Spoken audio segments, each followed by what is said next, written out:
Hello guys, आज की video आपके लिए लेकर आए हैं screen looking sound mode of कैसे करें। सो गाइज वीडियो स्टार्ट करने से पहले वीडियो को लाइक करें, चैनल को सब्सक्राइब करें और बेल आइकन दबाना ना भूलें। सो गाइज वीडियो स्टार्ट करते हैं। तो गाइज सबसे पहले को फोन की सेटिंग ओपन कर लेनी है। फोन की सेटिंग ओपन करने के बाद आपको नीचे आना है, साउंड का ऑप्शन आता है, साउंड ओपन कर लेना है। साउंड ओपन करने के बाद आपको नीचे आना है।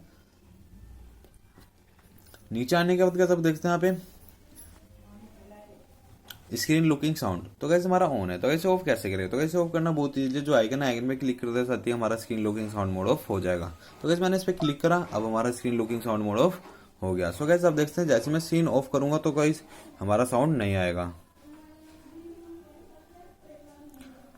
सो गाइस मैं ऑन करता हूँ तो गाइस आवाज आ रही है।